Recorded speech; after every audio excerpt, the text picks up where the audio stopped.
Kita mulai pagi ini ya dengan semangat dan kita ulas satu berita yang menarik, yaitu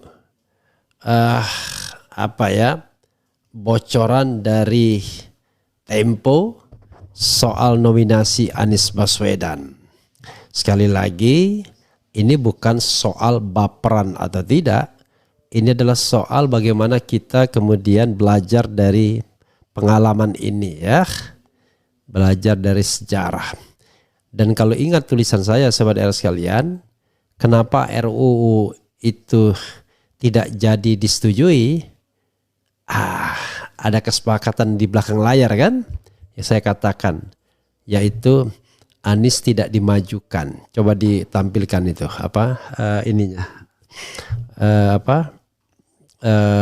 thumbnailnya ya. Dan pada waktu itu saya ingat betul ketika saya forward ini ke grup Anies, mereka mengatakan hoax. Alhamdulillah. Mereka mengatakan hoax karena pada waktu itu memang kuat dugaan bahwa Anies akan dicalonkan oleh Partai Banteng. Tapi faktanya kan tidak ya. Faktanya kan tidak. Kira-kira begitu ya Sobat RH sekalian. Walaupun sebenarnya sedikit meragukan ketika Anies kemudian mau dicalonkan di Jawa Barat. Tapi setelah saya pikir-pikir ya karena mereka paham kalau di Jawa Barat hitungannya ya tidak gampang Anies untuk menang. Tetapi paling tidak partainya merah bisa mendapatkan limpahan dari pendukung Anies yang pengaruhnya seluruh Indonesia. Itu kalkulasi politiknya. Coba kita baca apa yang dikatakan Tempo ya. Bocor alus politik Tempo, ada deal-dealan antara si ibu dan si bapak soal putusan MK dan Anies ya. Ini sebagaimana dilansir oleh portal islam.id ya. Karena kita cari digital ya. Bocorin dikit ya. Menurut sumber Tempo, ada pesan khusus dari si ibu untuk si bapak.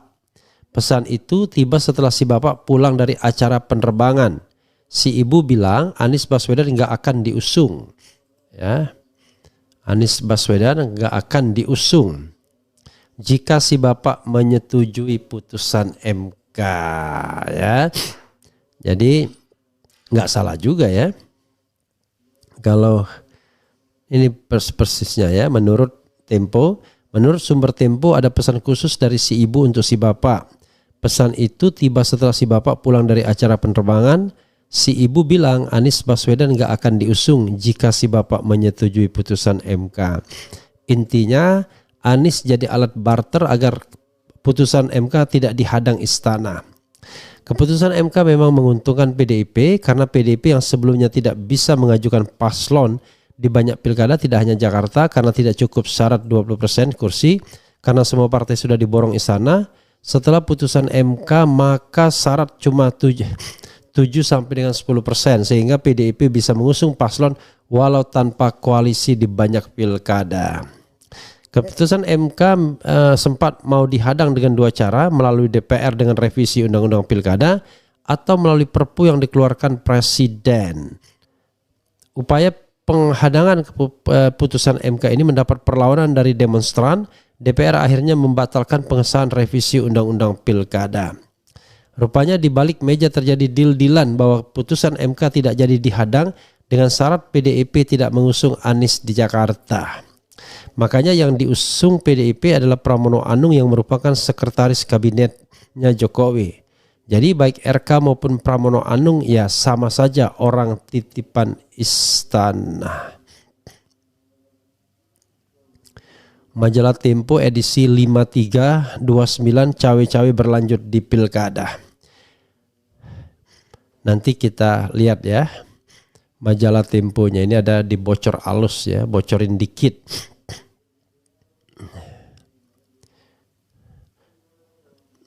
Jadi benar pepatah Melayu yang kemarin beredar ya, selama Pak D dan anaknya belum diambil keanggotaannya, selama itu PDIP masih bagian dari Kim, cuma pakai skin tanduk aja.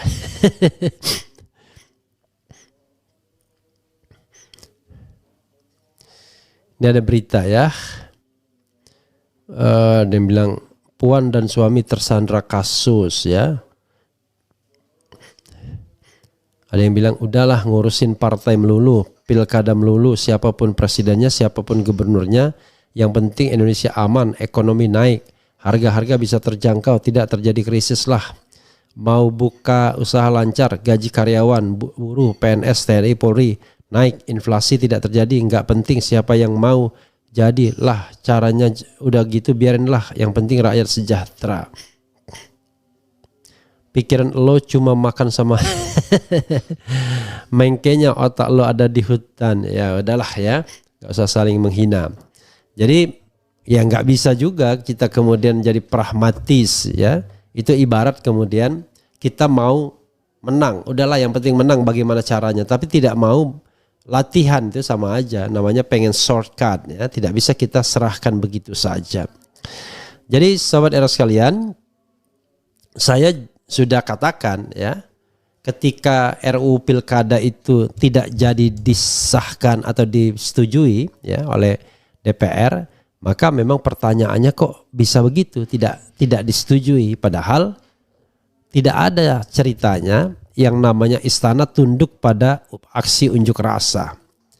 Ya, aksi unjuk rasa menentang undang-undang perubahan undang-undang KPK dicuekin. Aksi unjuk rasa undang-undang KUHP dicuekin, aksi unjuk rasa undang-undang Omnibus Law dicuekin. Bahkan sebelumnya aksi yang berdarah seperti aksi Bawaslu dicuekin juga ya. 2019 aksi Bawaslu. Nah, aksi di depan Bawaslu, karena itu ya sebenarnya memang mengandung pertanyaan. This is a big question ya. Why? Kemudian kali ini istana tunduk dengan demonstrasi atau dengan aksi unjuk rasa. Makanya banyak spekulasinya ya. Spekulasi yang pernah saya omongkan adalah berdasarkan tulisan Syahganda dan lain sebagainya. Ya ada intervensi dari Istana Baru yang melihat kalau ini dibiarkan punya potensi untuk pecah. Untuk menggelinding revolusi atau reformasi yang kemudian akan merugikan Istana Baru. Dan bisa dimanfaatkan istana lama untuk mengeluarkan dekret, keadaan darurat dan lain sebagainya. Tetapi ini adalah satu perspektif atau satu informasi dari Tempo, deal-dealan antara si bapak dan si ibu. Artinya seperti saya katakan, Anies di mana-mana menjadi alat bargaining ya. Alat bargaining PKS, alat bargaining PKB, alat bargaining Nasdem, alat bargaining termasuk PDIP. Kok jadi alat bargaining? Iya, kan semuanya ingin mencalonkan Anies Baswedan, kemudian tidak jadi. Nah, tidak jadinya itu kenapa? Ya tentu karena ada tukar tambahnya. Sebagian karena sandra, kebagian karena kena bujukan, ya, kena tukar tambahnya. Jadi ya kalau memang politiknya begitu ya nggak ada masalah. Saya tidak marah dengan partai yang melakukan tukar tambah tersebut, ya tidak etis saja. Tapi kalau untuk tujuan politik Machiavelli ya benar, nggak ada masalah. Kalau kita bicara tentang politik tanpa etik, ya politik tanpa etika. Kalau politik dengan etika ya lain lagi. Tapi sahabat sekalian, tentu Tempo punya standar sendiri untuk membocorkan hal-hal yang agak di pinggir jurang begini ya, agak ngeri-ngeri sedap ini. Dan saya tidak menganggapnya sebagai satu-satunya sebab ya kenapa Anies akhirnya tidak dicalonkan. Saya menganggapnya sebagai satu dari sekian banyak sebab yang dimana masing-masing partai itu ya khas. Ya paling nyata adalah sesungguhnya dua partai sudah deklarasi. Partai PKS dengan partai Nasdem. Kan aneh. Apalagi Nasdem mengatakan wakilnya terserah Anies. Kenapa kemudian tidak segera ditangkap ini oleh pihak yang mengajukan Anies Sohibul Iman, seolah-olah di apa istilahnya ya, diulur-ulur ya, sambil kemudian ada tawaran tentu dari Istana Baru ya. Jadi sekali lagi saya tidak melihat ini sebagai sesuatu yang menyedihkan, tapi sebuah kehormatan bagi Anies untuk menjadi sosok yang ditakuti, menjadi sosok yang dijadikan alat bargaining.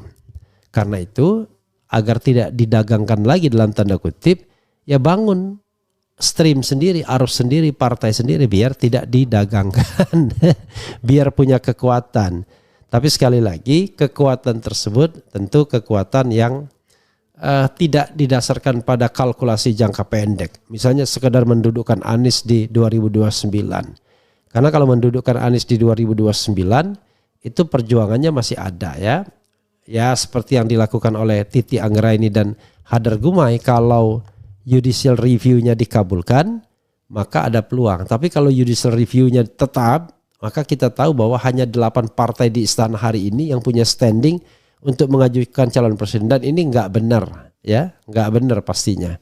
Masa sudah ditentukan siapa pemegang tiket Pilpres, yaitu 8 partai politik di istana, itu nggak benar pastinya. Karena itu perlu di judicial review. Oke, sobat era sekalian, coba kita lihat ya. Saya kayaknya harus periksa mata ini. Nggak tiba-tiba kelipan terus ya. Oke.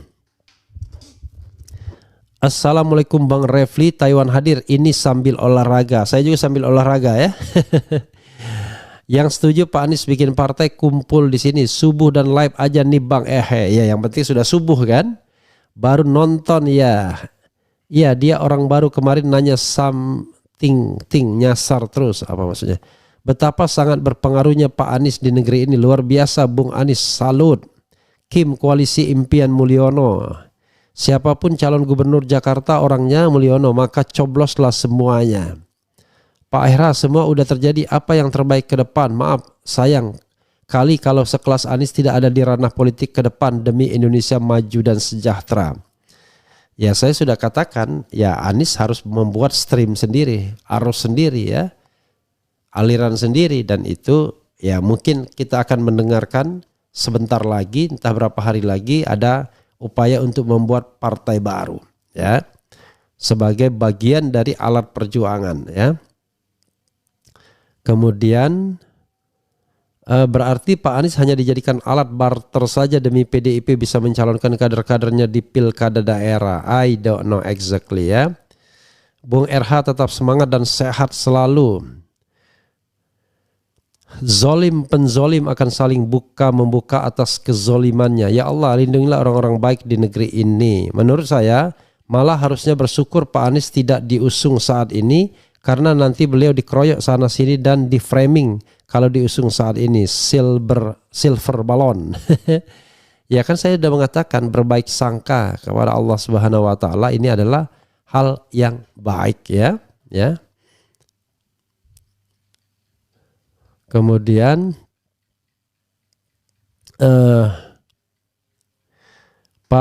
semoga Pak Anies dimudahkan mendirikan partai dan menjadi partai besar yang bisa memperbaiki bangsa ini. Amin ya. Sebaik-baiknya pemimpin adalah orang yang mengutamakan kepentingan rakyat, bukan kepentingan pribadi atau kelompok. Iya. Nilai value Pak Anies sangat kentara dimanfaatkan secara maksimal oleh parpol-parpol yang kemarin seolah-olah mendukungnya. PDIP dapat keluasan mencalonkan kadernya, PKS dapat jabatan cawagup. Tolong Bang RH jangan membesar-besarkan narasi dari rezim baru dan lama sehingga seakan mengkerdilkan perjuangan dan demonstrasi mahasiswa civil society dan bahkan anak-anak STM, karena justru perjuangan mereka lah yang bikin rezim ngeper. Kan saya sudah mengatakan kan, ada beberapa hal yang kemudian menjadi trigger ini semua. Salah satunya adalah mereka melihat demonstrasi itu bisa besar, bisa terjadi reformasi, makanya di stop. Jadi ada cerita belakang layarnya juga ya. Apa tanggap PKB dan Nasdem elit politiknya lolos dari sandera hukum dan pendongkelan ketua umumnya. Yang benar ketenger, yang salah ketoro. Ya. Rakyat tidak buta, punya hati, mata dan telinga. Apa tanggapan Refli Harun yang diserang, dikata-katain, dibilang provokator oleh Tifatul di akun X-nya? Dia tidak terima atas video RH. Nis, Anda itu tidak berjasa. Saya tidak mau menanggapinya ya. Saya kira pada hari-hari belakang ini PKS marah kepada semua orang yang mengkritiknya. Ya biarlah ya. Mereka tumpahkan kemarahan dan kekesalannya atau defense ya, pertahanannya ya. Kalau saya kan mengkritik itu nggak ada apa-apanya. Saya juga bukan pro Anies ya kan. Tetapi kalau misalnya ada tanggapan dari pihak PKS ya sudahlah ya. Kita dengarkan sajalah ya. Orang yang mungkin sedang ingin curhat ya, sedang ingin defensif ya, sedang ingin ya apalah pokoknya ya. Kita doakan yang baik bagi PKS dan bagi bangsa ini, itu saja ya. Kalau saya tanggapin nanti tidak produktif juga. Pokoknya kita go ahead ya. Orang mau setuju dengan analisis kita terserah, enggak setuju enggak apa-apa juga. Orang kemudian mengatakan tidak respect lah, enggak apa-apa juga. Toh saya tidak sedang berada di wilayah apapun ya. Gitu. Yang paling penting saya mengemukakan apa yang sejujurnya saya katakan ya. Kemudian dan jangan baca judulnya aja. Kalau baca judulnya aja bisa tersesat ya. Bacalah simaklah analisis keseluruhan ya. Gitu. Anies harus menyatakan golput tegas ya. Kemudian pagi Pak RH ada yang salah kamar, enggak di sini Pak RH buzzer bayaran maksudnya, enggak apa-apa juga ya. Mungkin mereka mau belajar dan tahu informasi. Tahun ini adalah miliknya Pak Anies Baswedan. Mendirikan partai adalah salah satu cara yang terbaik. Semoga menjadi partai yang besar membersamai orang-orang baik. Kalau Anies jadi gubernur mungkin juga Mulyono enggak mau tinggal diam. Jangan pernah jujur kalau pengen jadi pejabat. Ini keliru ini ya. Jangan pernah pengen jadi pejabat yang menyebabkan Anda tidak bisa jujur. Kan begitu harusnya. Kemudian, tapi jujur tidak jujur itu adalah, tidak jujur itu adalah menyampaikan hal yang berbeda. Tapi tidak menyampaikan sesuatu itu beda lagi ya.